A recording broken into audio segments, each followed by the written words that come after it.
There is something so pure of seeing two characters just going at it, causing grievous bodily harm on each other in the most flashy way possible. And I love watching it.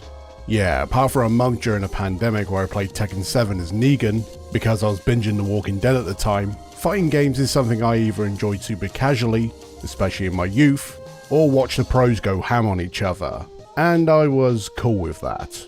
But then recently, I picked up the Mortal Kombat Legacy Collection, with a K naturally, and it transports me back to my childhood.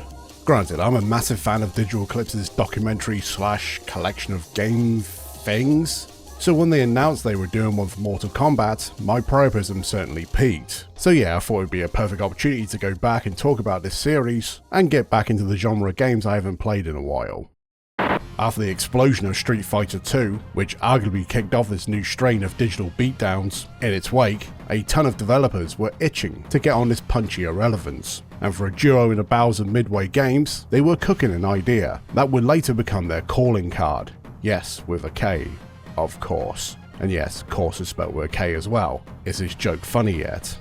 Anyway, enter John Tobias and Ed Boon, the co-creators of Mortal Kombat. And with a small team of about 5 people, and around 8 months of dev time, the original Mortal Kombat would land in the arcades, and straight away would cause a splash. Instead of the cartoony aesthetics of Street Fighter, MK used digital sprites to bring its cast of characters to life. And while its influence had impact, and I'm getting a semi just thinking about Ryu landing a Dragon Punch, seeing the violence you can cause with just a single button press certainly lit up my 8-year-old brain. Okay, I'm not sure how old I was, but seeing the arcade cabinet in my local Labour club certainly grabbed my imagination. Sadly, my mum never let me play it, but that first impression definitely stuck. And then a while later, I would see that Mortal Kombat was coming to consoles, and I wanted it so bad. I remember asking my mum repeatedly that I wanted it for Christmas, and yes, I did ask her, not Santa, because he's not real. And then Xmas came around and yeah, I got it. On the Master System. Yeah, my mum meant well, but just like her son, is kind of a cheap ass when it comes to games. But I will admit, I still play the shit out of this. Whatever. Shortly after, on my birthday, I finally got it on the Mega Drive, and now it's still one of my most treasured moments. Okay, that's enough misty-eyed bollocks. Now we're in the future and we can finally have the arcade perfect ports at home. Playing Mortal Kombat 1 in its intended state, while very cool, is also damn stiff. Yeah, for all its gritty kung fu movie inspired gory excess, it's quite eye-opening to play the OG MK now. It's so sparse in terms of mechanics and content that I question if this was the original arcade version to begin with. With its limited movesets and a single fatality move, not including stage fatals for each character, it felt oddly bare bones. But once my brain adjusted, I quickly got into how dangerous the fighting is. Everything, apart from Sub-Zero's slide attack, which absolutely sucks and is annoying, causes so much damage. And in the early matches of the arcade mode, you can win 2 rounds and get to your gory finish before you even fathom that you've decapitated some gimp, and their lifeless body is laying there in a pool of blood. Which also begs the question as to why everyone is losing their limbs in this end of the pier brawl, where it turns out this greasy bastard, Shang Tsung, is a former member of Outworld, who set up shop in Earthrealm. Look, I know these names of Hell and Earth are goofy, just go with it. Anyway, Shang takes over Earthrealm's Mortal Kombat tournament, and uses influence to shift the balance between order and chaos, so he can help the Emperor of Outworld, Shao Kahn, to take over the Earth, I guess. Yeah, the setup is kind of whatever, but it's just enough to get you into the headspace to brutalize your foes, which is a perfect judo chop to talk about them. First we have Hollywood megastar Johnny Cage, who in this game is quite muted, considering where this snarky dick-punching goof would end up on the personality scale later on. Next we have Australian miscreant Kano, who is the leader of the Black Dragon clan, and probably smells like a weak old jockstrap, but critically is a constant thorn in the side of Sonya Blade, the only lady fighter in this game, and a member of the Outer World Investigation Agency, which is an absolute fucking mouthful, but think of it as the X-Files, with added roundhouse kicks to the face. Next we have the Elder God of Thunder, Raiden, or Raiden, whatever, who, fun fact, joined this tournament because he was bored, and if his name wasn't a giveaway, is a KISS Psycho Circus enjoyer. And yes, one of those two statements is untrue. Okay, he would later become more of a pivotal character down the line, but here he's just a pain in the ass with his cheesy push move. Next we have the palette swapped, funny pun named ninjas, Sub-Zero, and of course the man, the myth, the legend, Scorpion, who to this day is one of my favourite characters in games. No, I won't explain why. And finally we have the protagonist of this game, the Ryu of Mortal Kombat, Liu Kang. And while his Bruce Lee looking ass is cool, and he's rocking those Reeboks like a stud, I've never liked him as a character. Yeah, he's your basic bitch to get you climatized gameplay wise, but saying that, I've just never vibed with him. I just think he's boring. And while it's novel to go all the way back to play this nugget, I cannot get away from that stiffness. And it isn't the fault of the emulation. No, that's quite smooth. It's just the gameplay just feels rigid and, like I said, stiff. Granted, we are at the very beginning of this series. That is still going to this day. So complaining about this one being this way is tainted by that bias. But I will say, unlike Street Fighter 2, which I adored, Mortal Kombat was the first game that made me want to learn all the moves and strategies. And it's not like now where you can just jump into a training mode to piss around or pause the game to look at the moves or have them on screen like this Kollection. No, the only way you could find those moves out was by trial and error, or scouring through the cheat sections of game mags, or getting them off your mates in the playground, which were usually lies. But in a weird way, I remember this game with Telephone vividly. Granted, some of these rumours were true, such as being able to fight the mysterious green ninja known as Reptile, who had both Sub and Scorp's moves, but the other ones like being able to play as Goro, you know, that overpowered slab of cheese, was sadly a lie. But what brought everyone to speculate till their nipples fell off was the fatalities. This allure of getting to kill your fellow combatants took over everyone who got involved with Mortal Kombat. And yes, while they look quaint now, like check out Liu Kang's, Liu Kang wins. Fatality. This is what made us kids lose our shit. And I will admit, it was so much fun to try and work them out. Granted, the only one I ever did as a sprog was Scorpions, and I think that was a fluke, but seeing your foe get eviscerated after beating the piss out of them further added to the mystique. So while the OG is a bit basic now, I did get off on replaying it here, and honestly I appreciate it more now than I ever did. And it was the groundwork for a bloody empire, which of course spawned the inevitable sequel, and it is so good.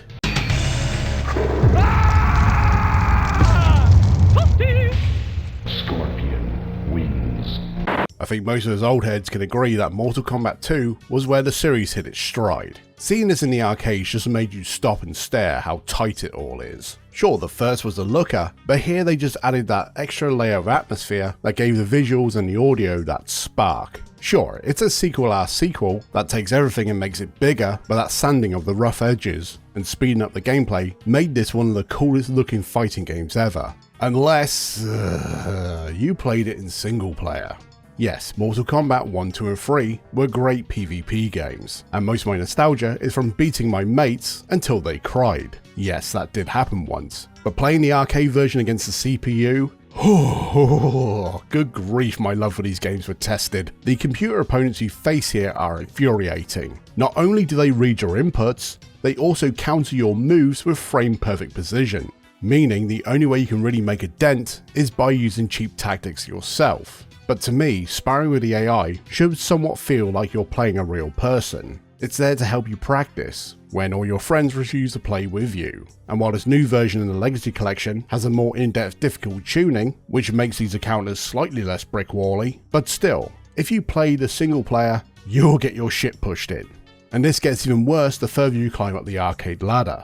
And now I get it. When they called this series Mortal Kombat, they weren't fucking kidding. Okay, stepping back, the collection lets you play online with decent connections, which gives you the opportunity to see the true potential of this game, but the lobbies between these games are separate, with no crossplay as of the time of writing this or quick match facility. And with my entire time online, with a literal handful of players, getting to play this game without the bullshit was irksome. Sure, I could get matches at peak times, but the lack of connecting with people from other systems, which would give you a bigger pool of players to match with, is kind of a bummer. And while I love MK2 aesthetically, The game itself, while bigger, better, badder and all that B-worded bollocks, kind of rubbed me the wrong way. I appreciate its style and its iconic roster. I fucking love me some Baraka. Going back to it now kind of solidified why I didn't really attach myself to it back then. Perhaps it was my undiagnosed ADHD at the time, pulling me into a different gaming tangent. But yeah, it's a game I like from afar, and I do have more time for it now. I just never want to play it solo ever again. Which is a perfect lead into the next game, Mortal Kombat 3. And this was my go-to game for the longest time, especially on the PlayStation. And yes, while it still has the CPU bullshit of 2, every hit, every special move, and the new dialer combo system, where a quick sequence of button inputs give you these flourishes of hands and feet in the same vein as Killer Instinct, made what was already an aggressive fighting system into this barrage of brutality. And I just love everything about this. And I love the urban feels of the Earthrealm stages too, as you can just feel this war between the realms is spilling onto the streets, and it just adds to this sense of urgency. And then this is signal boosted when you get uppercut through the ceiling, to continue fighting on a new floor. That said, with this more realistic look of the characters, and some of the stages, this is where the goofiest side of the series starts to come out. Okay, the edgy shit was always pretty silly, but when you can end the match with a friendship, or turn your quarrel into a baby, or in this one, where you can turn into an animal and maul your prey, which kind of sucks, you can get a sense that the team is having a lark coming up with all this shit. Okay, MK2 added these wrinkles first, as a playful jab towards the knee-jerking old twats that all scream about, "Oh, finger the children." And knowing myself, when seeing this as a child, I probably fucking hated this aspect. But looking at it now, and watching the documentary in this collection, you can see that the devs were having the absolute time of their lives making this, and this playful spirit between them and us was a constant. Hell, check out Smoke's Fatality.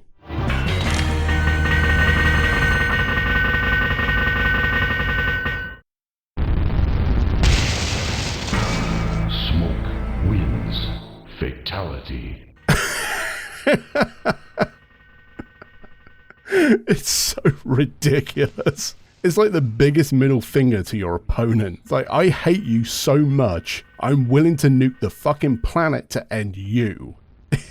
It's so fucking silly.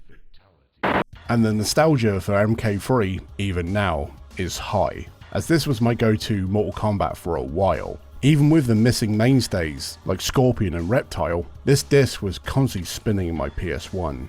Yeah, the loading times were crap, and it still had some of the fuckery of the previous games, but yeah, this just screamed to me, and going back to it now, I could still hear that scream.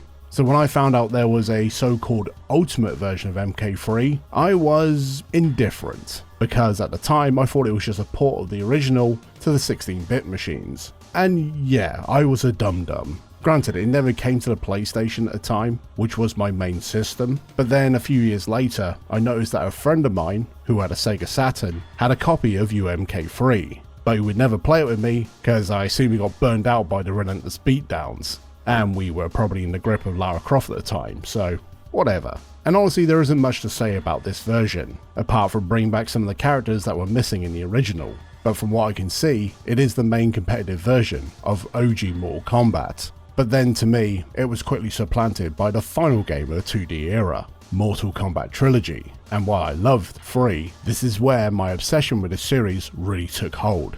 And the first thing you'll notice is Trilogy's stacked roster, with basically every character from the last couple of games, as well as the originals from Mortal Kombat 1 as secret characters.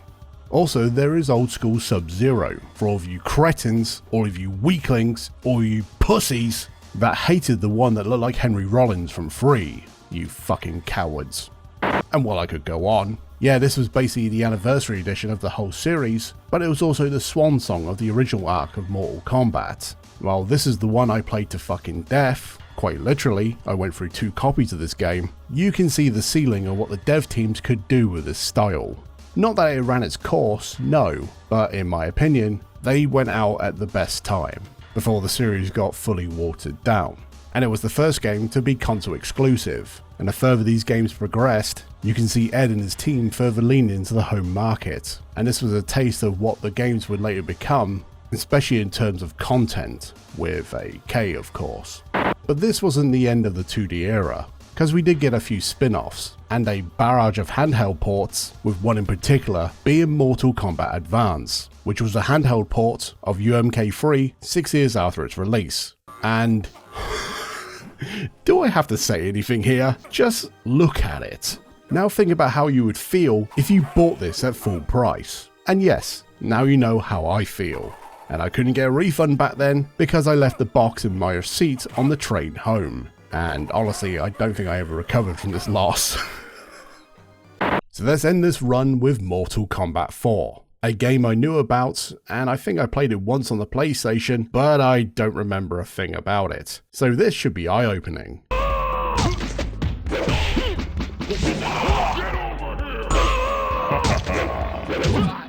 Finish him!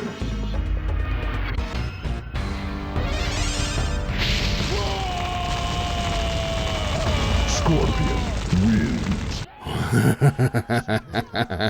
Yes. Yes. Look at this bundle of jank. Holy crap, this is an experience like no other. Especially when played on the Legacy Collection, where we get to play the 4th revision of the arcade board. And if this is the most polished version, I honestly don't want to know what the previous 3 played like.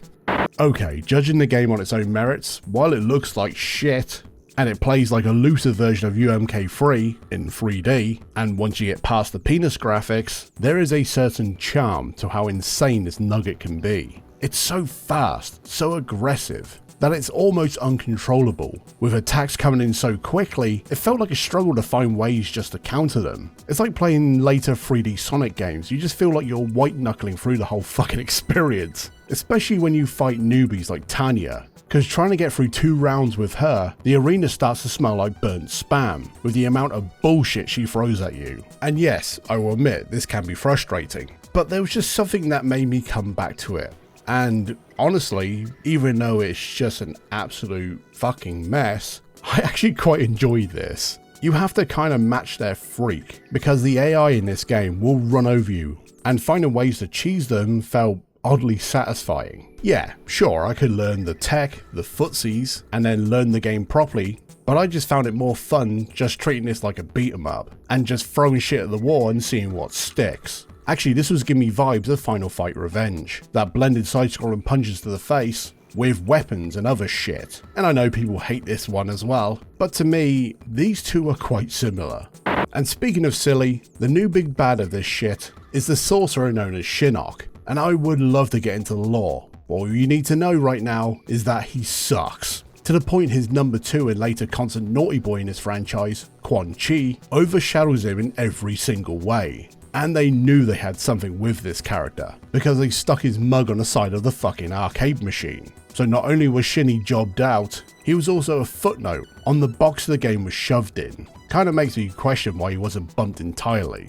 And yeah, as you can see, this is a clusterfuck, but I can't help but love it. There is something trashy about MK4 that makes me endear myself to it, and playing the gold version on the Dreamcast, which is sadly not on this collection, you get even more villains to brutalize, with a gaggle of secret characters, like Sector, which as you can see, is one of the most broken fighting game characters of all time, in a game that is chock full of OP fuckheads, and this is why I cannot hate this. And what makes the Legacy Collection fun to me is chasing these play sessions with watching the team reminisce on this time. It's kind of funny that, yeah, we knew a few of the developers of Mortal Kombat, especially one that is very visible. There is still love there, there is still passion for this. It's something that never seems to die, which is ironic considering that most of the cast die horribly. But then once I was bored with a documentary, I would jump into one of the games, and I was so happy to find that, yeah, these still hold dear to my heart. And then making this video kind of reignited that passion for fighting games. And sure, you'll never see me at EVO or any of that nonsense, but I had a blast. It's over, Jarek. Shinnok is dead. The good guys won. You're coming back with me. Never, Sonya. I agreed to help defeat Shinnok, not turn myself into the Special Forces. The Black Dragon, live on! The Black Dragon died with Kano. You're the last one, Jarek. Never!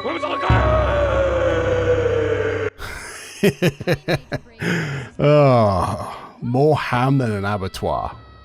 So, that's my uppercuts towards classic Mortal Kombat. Now get over here.